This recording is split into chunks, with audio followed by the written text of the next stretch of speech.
everyone, I am Ayush Rai, member of the Invincible Comrade Group, going to present The Lion and the Jewel.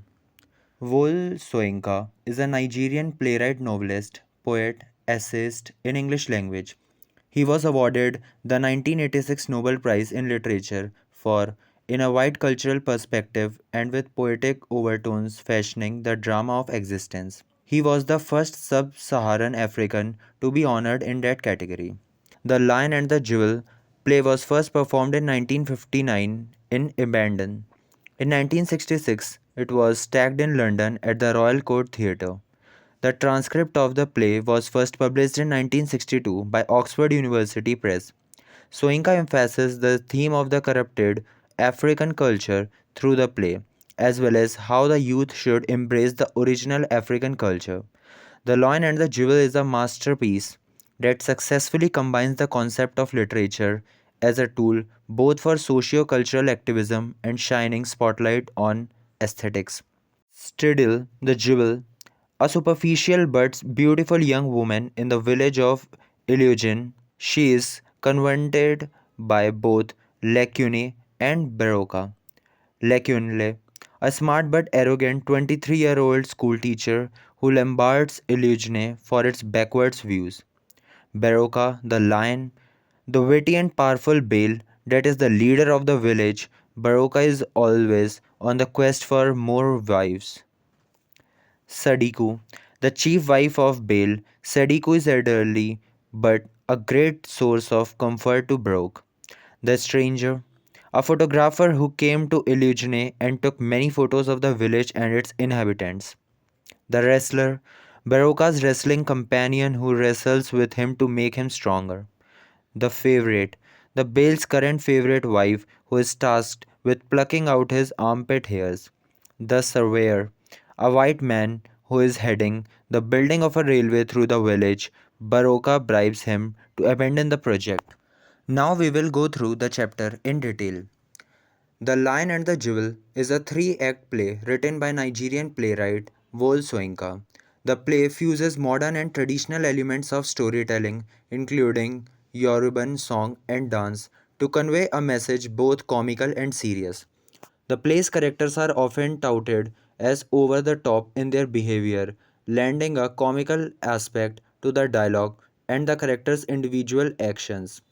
The message conveyed, despite the comedic effects, however, focuses on the role of modern and traditional ways of viewing the world and how these views may or may not be served better by working together for the common goal of human progress. The play's three main characters are Sidi, Lekunle, and Baroka. Sidi is a young, beautiful village girl who is known as the village belly.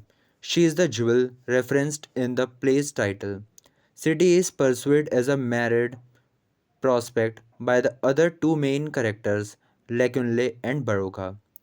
Lekunle is a schoolmaster who, though also young, dresses and acts like an old soul. Lekunle has adopted the dress and speech patterns of Western countries and believes that the only way for their village of Ilunjle to progress is to modernize, like Lagos and other forward thinking places. Lekunle is considered the village idiot because of his fancy words and the way he carries himself. Though Lekunle has asked Sidi to marry him, she has refused him once already. Baroka is known as the Bale of Inchunle, the village chief, and is the lion to the play's title. Baroka is old and wise, though a womanizer and untrustworthy. Lekunle describes him as a fox, a sneaky individual who uses cunning to bring about a desired end. Baroka's cunning is pitted against Lekunle's modernized wooing to see what Sidi will choose, a modern life as a new woman or a traditional role as the Bale's head wife. The play is set in the village of Ilunjle, Nigeria. Sidi, a beautiful young woman that's the jewel, carries her pail of water past the school, where Lekunle, the school teacher and a village outsider with modern ideas works. He approaches her and chastises her for carrying her water on her head and stunting her shoulders. She is unfazed. Lekunle loves Sidi and wants to marry her, but as we already say, refuses to pay her bride prize because he considers it an archaic tradition. City does not love Lekunle. She finds him and his ideas about making her a modern, Western bride obnoxious. However, she plans to marry him if he can pay the price as the village traditions necessitate. Now we'll go to the first act, that's the morning act. In this morning act, introduces Sidi as the beautiful village belle. Lekunle rushes to her side one morning and explains to a bewildered and annoyed Sidi why she should act more like the new woman in Lagos, meaning that she should shrug off her traditional roles and becomes modernized. Sidi dismisses Lekunle's taunts and his entreaties for marriage, reminding him that he is the village idiot and that he will not pay the bride price she has asked. Lekunle refuses to pay the price bride because he views the marriage practice as primitive. The two are soon interrupted by villagers who have come to bring Sidi the news that the foreigner has returned to Illegionle. The foreigner is a drunkard from Lagos who took pictures of Sidi and swore to make her famous.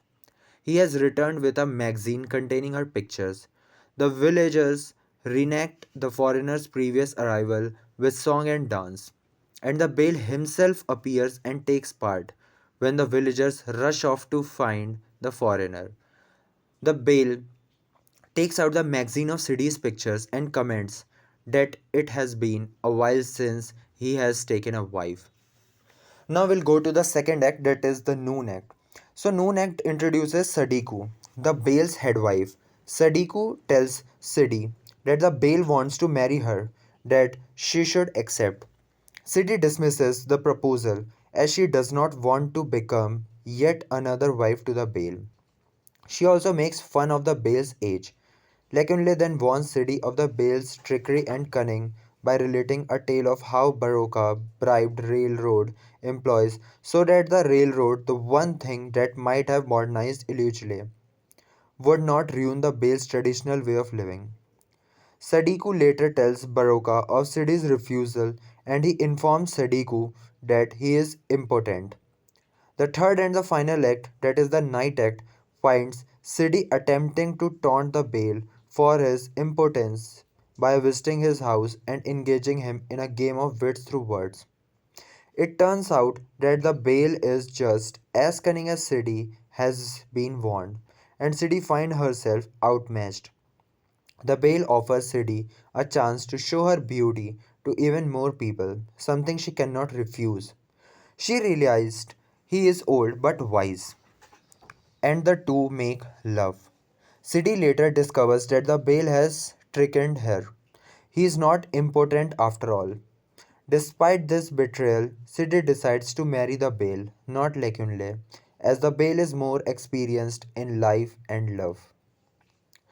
Though the play offers many comical plot twists and is rife with laughable characters and actions, the central themes in the play addresses such weighty matters as tradition versus modernity, masculinity versus femininity, the playfulness of language, and age versus youth.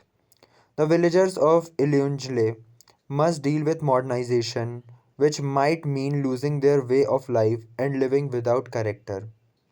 The Bale thinks there is nothing worse than modernizing and losing identity by becoming like everyone else. Lekunle thinks there is nothing worse than being left behind when the rest of the world is progressing. City wants to decide what's best for herself. Though she is more inclined to traditionalism, Soinka's play doesn't choose sides.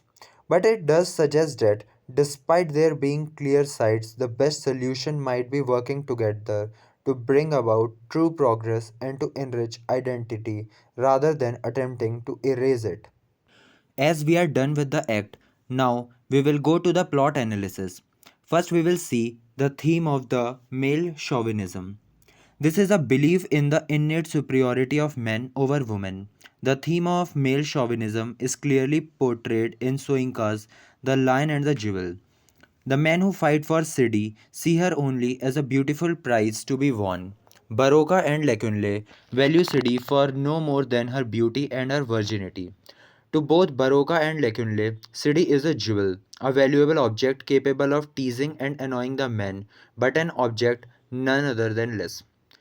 Now, the second one is tradition versus modernity. This is perhaps the most conspicuous theme in the play. It initially seems like Soinka is setting a clear dichotomy between these two things: tradition embodied by Baroka and modernity embodied by Lekunle. Soinka thus suggests that progress is not bad, but that it must be done on African terms. The other theme is theme of marriage and love. Sidi is the center of attraction in the play. Her beauty endears her to the village man and of course the visiting stranger. Baroka and Lekunle show their love for Sidi in their own individual ways. The marriage institution is also well foregrounded in The Lion and the Jewel. The last theme is pride, vanity, and the power of images. As the village belle, Sidi is exceptionally vain. She knows her worth is tied to her beauty, and she wastes no time reminding. However, it's important to make the distinction that while Sidi will certainly enjoy the fame and recognition that will come from the stamp, fame and recognition are all she will get. Thank you everyone for listening the whole act so patiently.